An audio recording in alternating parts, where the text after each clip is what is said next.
Okay, well, let's talk about Fatale. I don't know how you pronounce this comic. What do we think it is? Fatale. Fatale. Like femme fatale. Femme Fatale. So this is by the acclaimed team of writer Ed Brubaker and artist Sean Phillips, who've done books like Criminal and Sleeper and Incognito. So this is their newest effort for Iamge Comics, Fatale. And this is kind of a departure for these guys.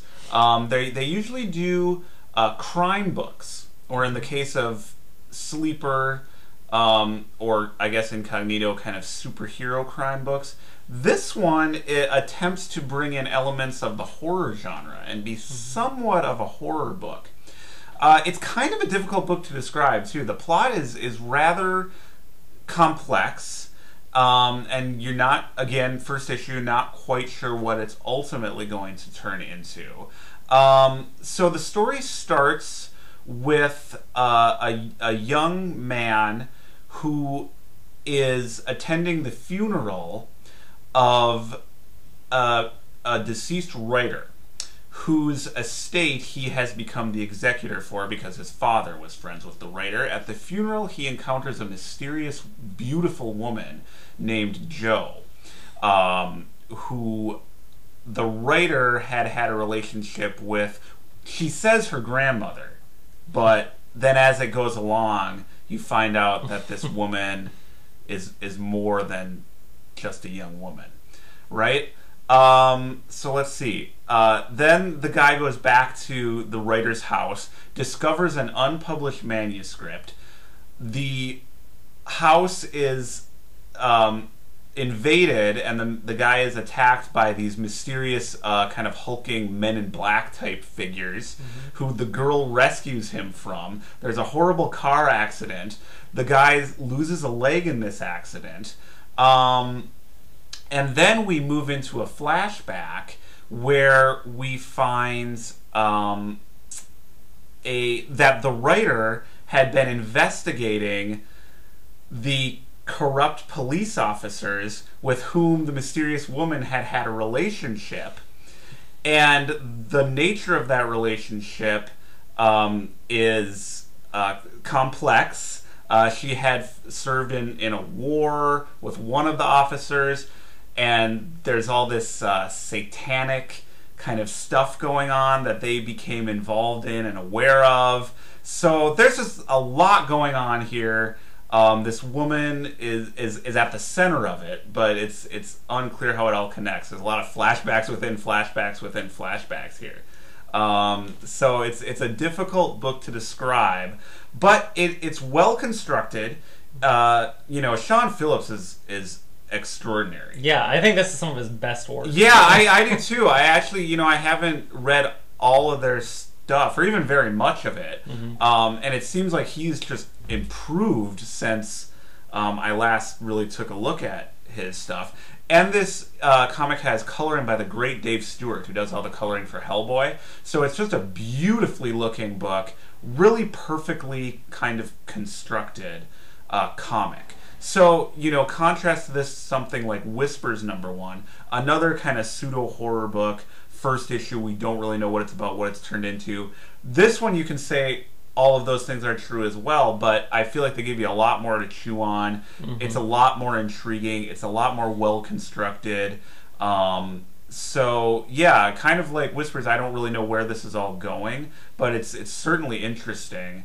And, Ed Brubaker and Sean Phillips are a justly acclaimed team. So, this is a pretty strong debut. I was a little disappointed that it wasn't really scary, though. This seemed, I feel like they're trying to do kind of their version of horror, so it's kind of a crime story, it's kind of a romance, but I think they also want it to be horror, right? And there's an essay about H.P. Lovecraft in the back of the book. And I didn't think it was really scary, at least not yet. So I guess that was kind of a disappointment for me in this first issue.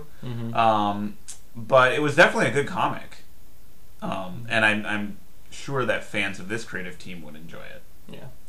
Yeah, I don't think there's really elements of horror too much in here. I mean, they do kind of like have stuff in the periphery right now. It's like they investigate this like this murder scene with all these satanic like things in the room and bodies, like some kind of a ritual. And that way, it kind of reminded me of the Bulletproof Coffin. Yeah. And they're investigating these crimes that have some kind of a satanic element to them. And we did see like the flashback to the war that she was in, where there's just like in the flashback like splash page, there's like these demonic figures in it. Yeah, but it wasn't scary. That's no, what it wasn't. But I mean, the stuff's at the periphery. We haven't really gotten to dig into it yet. It feels like, you know what I mean? Yeah. Like this is like I feel like this is again like another just setup for this like cool stuff that's going to come to the forefront in later issues. But they did establish mood in here. They established some great like elements and characters in here that I think are going to be fleshed out over the series. And I think it's just a great groundwork for that stuff. Mm-hmm. Yeah, it seems, like it's definitely going to be a solid book. Mm-hmm. I will just be really impressed if these guys who have done such great work in the superhero and horror genres can really craft a real horror story. Mm-hmm. Or, if they're just going to kind of use maybe some kind of surface tropes of horror to tell just a crime story. That would be okay, too. Mm-hmm. But I do think, that they are setting out here to kind of, take their kind of spin on the horror genre, and I don't know that they've really stepped up to that challenge yet. Yeah. I mean, I think they would even admit that they're not to the horror stuff yet, because they didn't really use horror really in this yet. They've just used his imagery from it, I feel like. Yeah.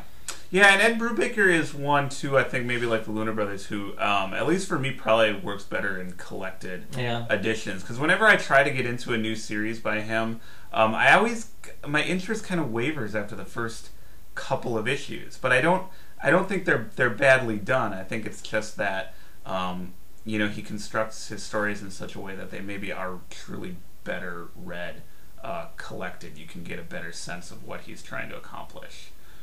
Which is true of a lot of comics these days. Yeah.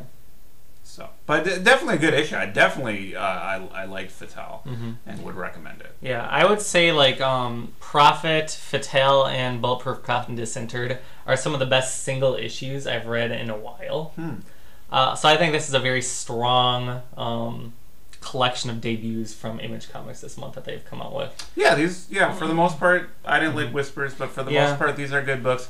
Prophet is definitely my pick out of this bunch, though.